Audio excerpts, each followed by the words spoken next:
إن الحمد لله نحمده ونستعينه ونستغفره ونؤمن به ونتوكل عليه ونعوذ بالله من شرور أنفسنا ومن سيئات أعمالنا من يهده الله فلا مضل له ومن يضلل فلا هادي له وأشهد أن لا إله إلا الله وأشهد أن محمدا عبده ورسوله أرسله الله بالحق بشيرا ونذيرا بين يدي الساعة فإن خير الحديث كتاب الله وخير السنن سنن محمد صلى الله عليه وسلم وشر الأمور محدثاتها وكل محدثة بدعة وكل بدعة ضلالة وكل ضلالة في النار.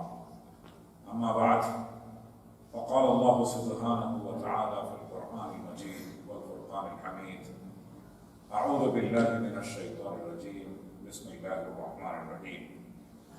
يا أيها الذين آمنوا اتقوا الله حق تقاته ولا تموتن إلا وأنتم مسلمون. فقال سبحانه وتعالى في مكان آخر: يريد الله بكم اليسر ولا يريد بكم العسر ولتكملوا العدة ولتكبروا الله على ما هداكم ولعلكم تشكرون. فقال رسول الله صلى الله عليه وسلم: إنما الأعمال بالخواتيم، أو كما قال عليه الصلاة والسلام. My dear brothers and sisters in Islam, we are almost in the last part of Ramadan. That's why my subject of Khutbah today is conclusion of Ramadan calls for consistency. When we are reaching the conclusion of Ramadan, it reminds us many conclusions of our life. If you analyze it, our life is full of conclusions. If you throw a stone on the air, it will come down. There will be a conclusion for it. And if we see our own life, we have seen many conclusions in our life. There will be a conclusion for your youth. There will be a conclusion for your active time in life. And if you see in our life, during childhood, we have seen our grandfathers. Then there will be a time, there will be no more grandfathers, only father and mother. Then there will be a time some of us lose our fathers and mothers. And it is a time of our grandchildren. And our grandchildren will see grandfathers and grandmothers. And finally, there will be a conclusion of your life. This is all part of our life. So that's why when we see any conclusions, be it a conclusion of Ramadan or be it any kind of conclusion, we also have to remind ourselves that there will be definitely a conclusion for our life. And this is a motivation as well. When Ramadan is concluding, we have to think our motivation is one day our life is also going to conclude. That's why we have to be consistent. We have to be consistent with our religiosity, and we have to be consistent with our a'mal, our actions related to the deen. And this motivation should always be there. And then when you see the dua we make in the month of Ramadan, there are so many dua which is related to this aspect, that we care for the conclusions of our life and we have to remain consistent with our activities. For example, one of the dua we make is وَمَتِّعْنَا اللَّهُمَّ بِأَبْصَارِنَا وَأَسْمَاعِنَا وَقُوَّاتِنَا أَبَدًا مَا أَحْيَيْتَنَا. It means that Allah Tabarak wa Ta'ala protect our hearing and protect our eyesight and protect all kinds of energy we have in our body till the last part of our life. And this is very important for practicing religion as well. And that's why we always pray that Allah Ta'ala protect all energies of our life till the last part of our life. And this is what Prophet Muhammad sallallahu alaihi wasallam also cared for. And he said, "Innamal a'malu bil khawatim."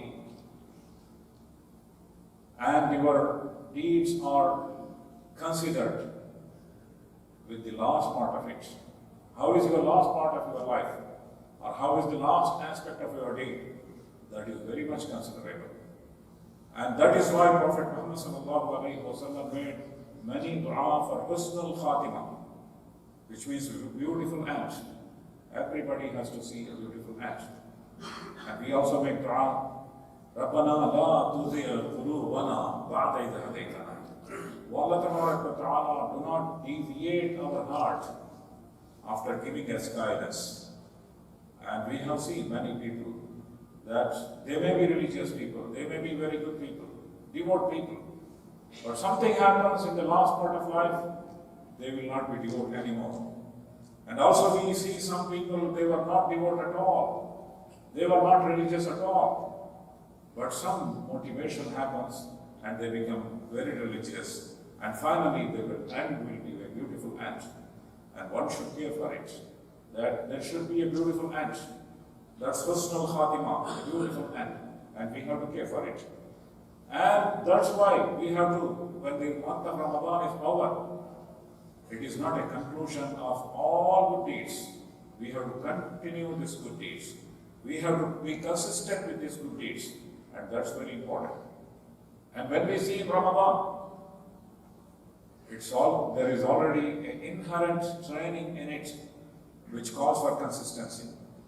For example, it says that you have to fast even after the month of Ramadan.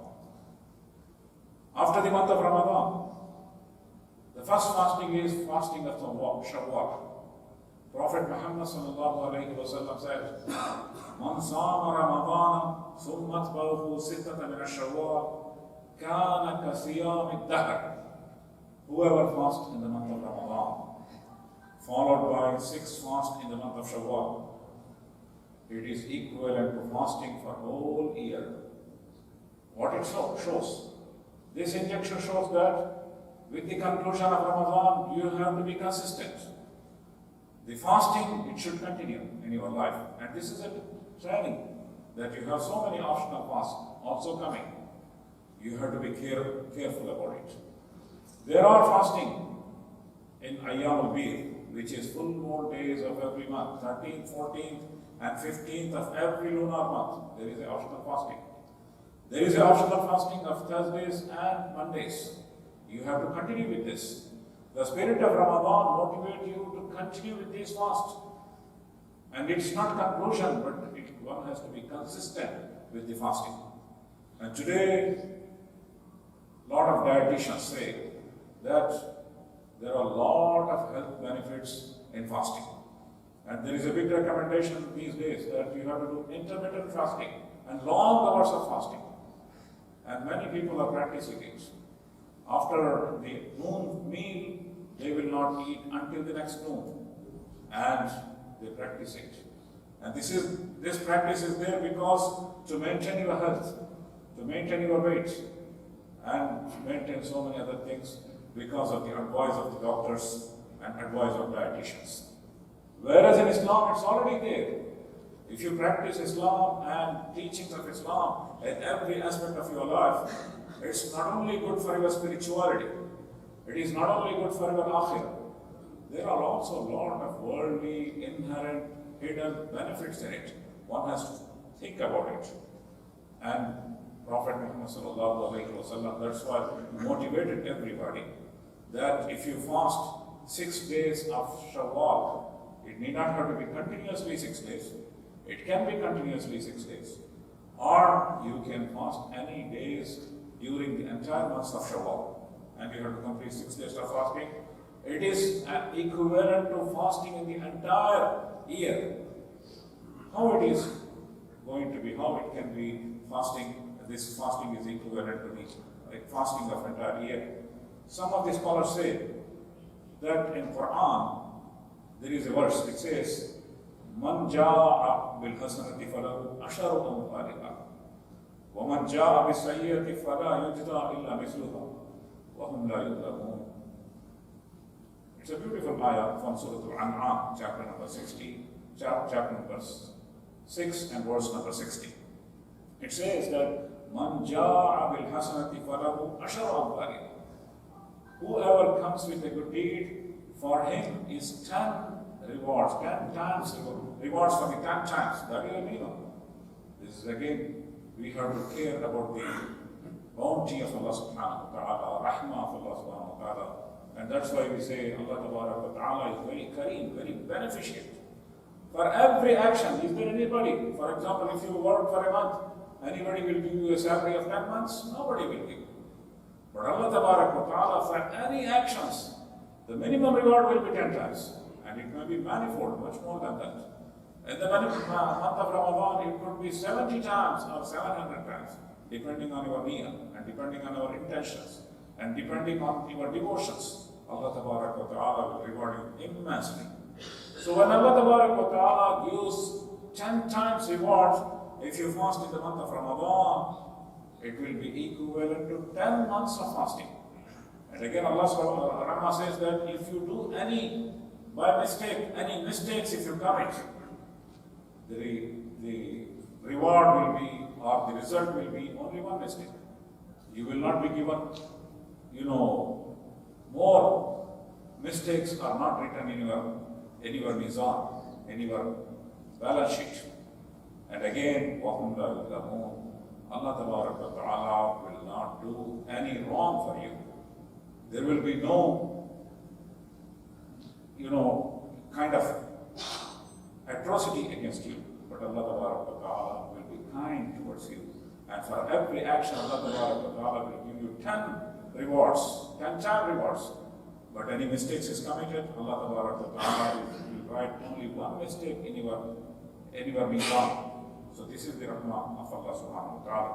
So when you are fasting in the month of Ramadan, the reward will be 10 times, so it is equivalent to 10 months of fasting. Then again, when you fast for 6 days, it will be rewarded as 60 days. So 2 months again. So 10 plus 2 months will be fasting of entire year. So one has to be consistent. The training given for us to fast in the month of Ramadan, it will motivate us to continuously fast in the following months. And we have to make it a practice. And we have seen that those who fast regularly and continuously, for them when the month of Ramadan comes, fasting becomes easy, it's not difficult. But those who never practice fasting other than in the month of Ramadan, for them first 2-3 days of fasting is really very hard, because they have lost their practice of fasting. So now you have a practice of fasting for 30 days.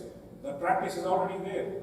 Continue with the habit of fasting and do all your optional fasting and be consistent in your life. This is what is the training. After 1 month of Ramadan, the training given to you is carry forward and be consistent and fast. Adopt your optional fasting. This is very important for you. And this is something which is beneficial for you as well. Also, one of the things we mentioned during the month of Ramadan is extra prayers, extra salat, in the form of Tarawih prayer, in the form of Qiyam al-Layl, in the form of Sunnah, in the form of Nawafil. And we try to do our best in salat. And again, this practice is also there. Be consistent and continue with this practice. For example, at the conclusion of Ramadan, when you are celebrating Eid al-Fitr, there will be 2 additional units of prayer. And normally it's a day of Eid. People think that there should have been a reduction in the prayers, or exemption in the prayers, and probably an exemption to combine the prayers, or something exemption would have been given. The exemption is not given, but Allah Ta'ala says extra 2 prayers. And for Eid al-Fitr you have to pray extra. By this, there is a practice that continue with the habit of prayer and can be consistent. And be consistent to be, protecting your prayers. Allah Ta'ala says in Quran in many places that believers are those who protect their prayers, and believers are those who are continuous in their prayers. وَالَّذِينَ هُمْ فِي صَلَاتِهِمْ دَائِمُونَ الَّذِينَ هُمْ فِي صَلَاتِهِمْ يُحَافِظُونَ. All these verses say that you have to protect your prayers and you have to be continuous in the action of your prayers. Particularly in the month of Ramadan, there is a big training to pray your Fajr prayer in time. And normally, praying Fajr in this part of the world is not very easy because the time in summer especially is very early. So it is difficult to get up. But it's 1 month of training made it easy for you to get up for Fajr prayer. So be consistent and continue with this practice. And Allah Ta'ala has given a lot of ajr for the Fajr prayer. And Prophet Muhammad sallallahu alayhi wa sallam said, Man salla salatu subh fahuwa fi dhimmatillah. Whoever pray the Fajr prayer, his care is with Allah Ta'ala. Allah is taking care of him. So Allah is giving protection to him. So there is much importance mentioned about Fajr prayer. And also there is a proper, saying of Prophet Muhammad sallallahu alaihi wasallam, which says, Man sallal burdaini dakhala al-jannah. Whoever pray during the 2 cool hours, means Fajr and Asr, they will be in paradise. So these 2 prayers normally people miss because it's a sleeping time, it's a cool time. So people are sleeping during Fajr and people are sleeping after Dhuhr until Asr is passed, they are sleeping. So one who is careful about his prayer, who is protective about his prayer, he will be entering paradise. So one has to be consistent and continue with the prayers. Also one of the important prayer, which is a practice is given to you, is the tahajjud prayer. Getting up with tahajjud is not easy. But in month of Ramadan, it is much easier for us. We have that motivation. Collective motivation is there. There is Qiyamul Layl arrangements everywhere. There are short working hours. There is an atmosphere of motivation, atmosphere of Ramadan, especially in this part of the world. Some of our friends who have gone to many Western countries. Yesterday, one gentleman called from Australia. Some days back, one gentleman called from Canada. And they were all in Kuwait. They said, we definitely miss the life of Ramadan in Kuwait. And this part of the world, mashallah, we have a beautiful arrangement for Ramadan, and the whole atmosphere of Ramadan is there. And by this we have to learn and get this motivation of getting up for tahajjud prayer as well. And tahajjud is very important. When Prophet Muhammad sallallahu alayhi wa sallam was passing through a very difficult time, a lot of opposition was there. And Prophet Muhammad sallallahu alayhi wa sallam was facing a lot of challenges. So in order to refute these challenges, Allah Ta'ala gives an advice to Prophet Muhammad sallallahu alayhi wa sallam. And what is that advice? وَمِنَ اللَّيْلِ فَتَهَجَّدْ بِهِ نَافِلَةً لَكَ عَسَىٰ أَن يَبْعَثَكَ رَبُّكَ مُقَامًا مَحْمُودًا. Prophet Muhammad sallallahu alayhi wa sallam was advised by Allah subhanahu wa ta'ala that, O Prophet Muhammad sallallahu alayhi wa sallam, getting up for the late night prayer is made optional for you, so that Allah ta'ala will give you the status of glory, Muqaman Mahmud, which means status of glory. So by this, it's advised by Allah subhanahu wa ta'ala during the difficult times. Today also, if you see, Muslims around the globe, in many parts of the world, are facing many kinds of challenges. Islamophobia is a big challenge in many parts of the world. And equating Islam with terrorism is also hatred against Islam and Muslims. Every day, many books are written against Islam and Muslims. And this is all going on. And even in the places where Muslims are in large number in minority. For example, there is large number of people from Indian subcontinent here. In India also, a huge number of Muslims are there. Several million Muslims. 250 to 300 million Muslims, it's not a small number. very huge number, and this population is more than the combined population of the Gulf countries. But Muslims are in minority and facing many challenges. These days there are issues about hijab, there is opposition about halal, opposition about loudspeakers, using loudspeaker for halal, and so many other things, many challenges. And in order to face these challenges, you could have many things you can take care of. And one of the things you can take care of, important thing which always you forget, is increase your taqwa and get up for tahajjud prayer. If the population, those who are muttaqi, those who have God consciousness, and those who have this kind of attachment are more, Allah Ta'ala will solve these problems. So, Asa an yab'asaka rabbuka muqaman mahmuda. This muqaman mahmud means status of glory. We lost that status of glory. Muslims were minor in small numbers, but we had status of glory. And from Makkah and Medina, there was small number of Muslims.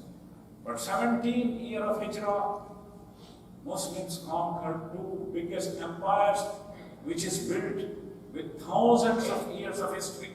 Roman Empire and Persian Empire. If you see, there were thousands of years of history. And after that, these two biggest superpowers came into existence. But Muslims conquered these superpowers after the 17 years of migration. A very small number of Muslims, but Allah Ta'ala gave them victory. And probably this is Muqam Mahmud, the status of glory which is given by Allah Subhanahu wa Ta'ala. It will not happen by only human beings, by only our efforts. For that, you have to get up for Tahajjud prayer. And this practice is there in the month of Ramadan. So be consistent, continue with this practice, and follow it in your life. That's also very much necessary. And one of the training we had in the month of Ramadan is charity. We paid zakat, and we also paid different kinds of charity. And Allah Ta'ala has given us another injection, and Prophet Muhammad given us another injection, is that continue with this charity. Since you have made a lot of charity in the month of Ramadan, now it's the end of it. You do not have to pay charity. That's not the injection given. But the injection given on the day of Eid, you have to pay charity. And this charity is compulsory on every individual who has the means of that day. Zakat is not compulsory on every individual. But Sadaqatul Fitr is compulsory on every individual who has the means of the day. If you have the means of the day, you have to pay charity on behalf of every individual from your family. So this training is also given.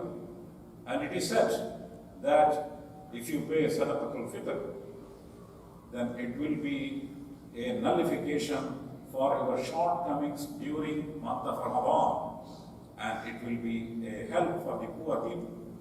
So again, here it says the month of Ramadan is over, it's concluded.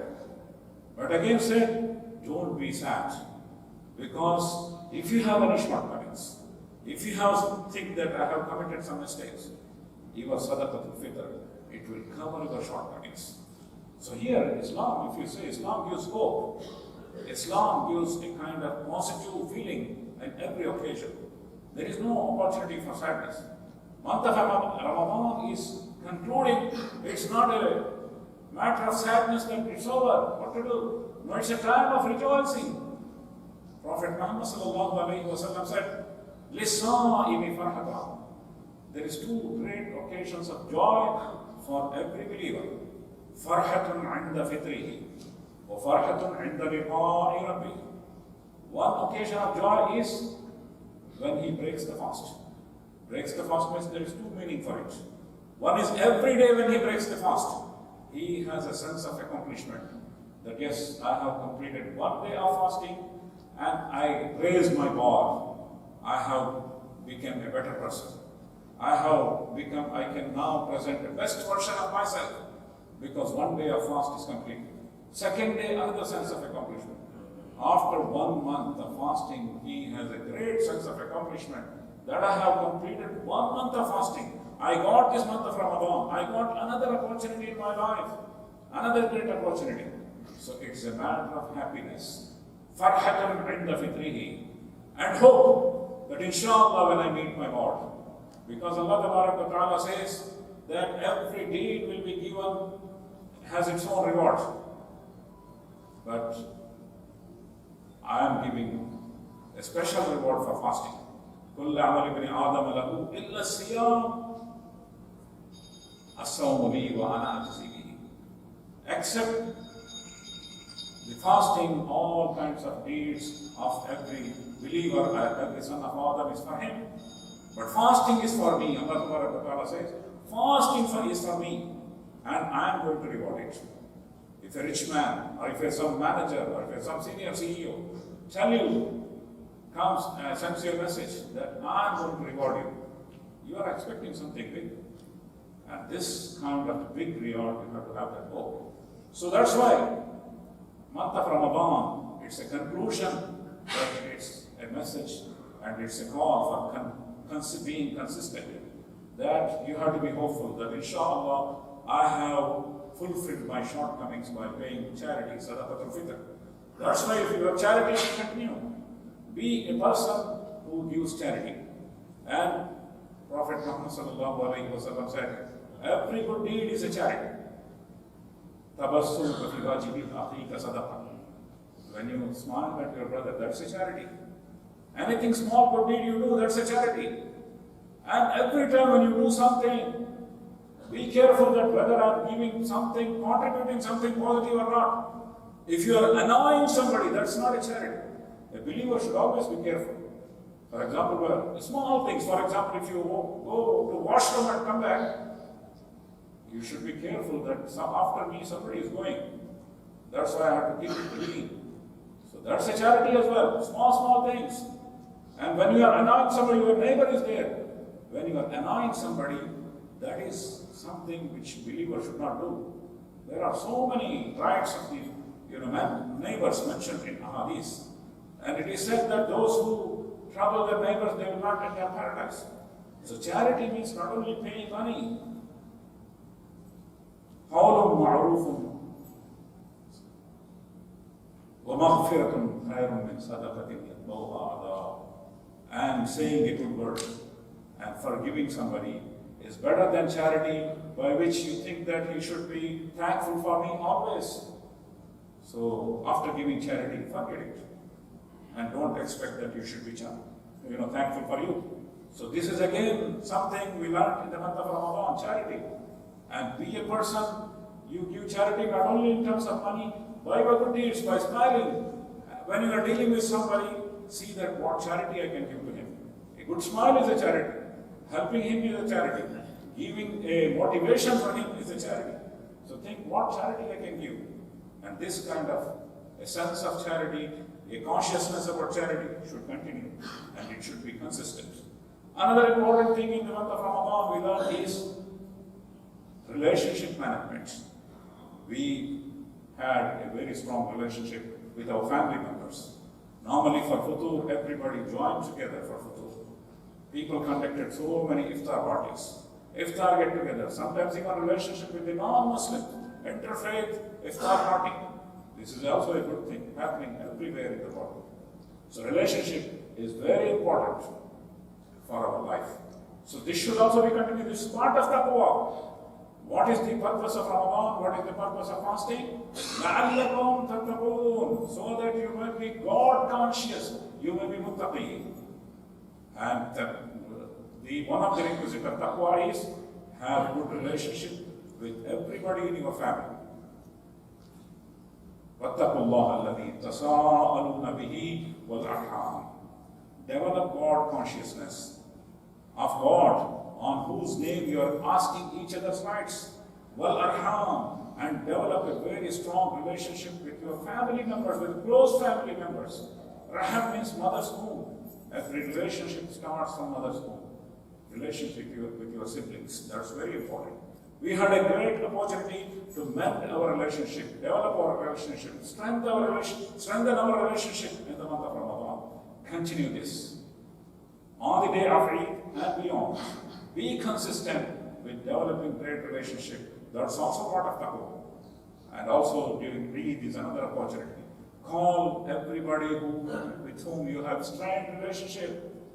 If you have a strained relationship with anybody, call him. And everybody, a lot of people think that I'm an elder brother. I am the one who helped him. I am the one who brought him to Kuwait. I am the one who got him job. I am the one who did it. So let him call me. This is what you think. But Prophet Muhammad sallallahu alaihi wasallam said, if you have strained relationship, the best person is one. خَيْرُهُمَا الَّذِي يَبْدَأُ بِالسَّلَامِ. The best person is the one who initiates salam. So initiate your salam, mend relationship. This is also very important. My time is running up. And last but not the least is the relationship with Quran. Month of Ramadan was a time we had great relationship with the Quran. We heard Quran. We tried to read the entire Quran in the month of Ramadan. And by end of Ramadan, it is not the time to conclude our relationship with after Ramadan. But be consistent. Have a continued relationship with the Quran. And your relationship is not maybe as large as or as much as in the month of Ramadan. Because in the month of Ramadan, you have more opportunity, more time. But there is a beautiful hadith which we care about in every action. Prophet Muhammad said, Al-Qalilu Da'imu Khairun min Kathirun Munqatar. Anything you do regularly, continuously, is better than anything you do too much in a large number, but with big intervals. Ramadan, whatever Ramadan should not become like that. That we read Quran, we had great relationship with the Quran. Then after month of Ramadan, we folding Quran and keeping it in the, in a top place with all respect to open it for the next Ramadan. That should not be the case. Let it be small. Every day you're reading one verse, or two verses, or three verses, or one or two, whatever you can. Make a timetable for it and have a continued relationship. And when come to the relationship, it's not only reciting. Most of us think that our relationship with Quran is reciting it beautifully and reading it beautifully. Quran is not only for reading. Quran is for understanding. Quran is for adopting. Quran is to think about what's my relationship, what's my requisite from the Quran, and what I have to change in our society, what I have to change in myself, and what I have to change in society based on Quran. After the revelation of Quran, there was a big change in the society during the life of Prophet Muhammad because they cared for it. They knew this is our relationship. Based on Quran, I had to change myself. I had to change my community. I had to change society. This relationship was there, and this should be continuous. And when we are concluding the month of Ramadan, we have to be consistent and care about all these aspects. We have to care about our prayers. We have to care about our fasting. We have to care about tahajjud. We have to care about charity. We have to care about our relationship with people, with close family members. And finally, we have to care about our relationship with Quran al-Kareem so that we can change ourselves, change our community, and change humanity at large. May Allah Ta'ala give us tawfiq to understand and practice these values. Barakallahu lana wa lakum wa nafa'ani wa iyyakum bi ayatihi wa dhikril hakim. Innahu ta'ala jawadun kareemun malikun wa ra'ufur rahim wa rabbul halim.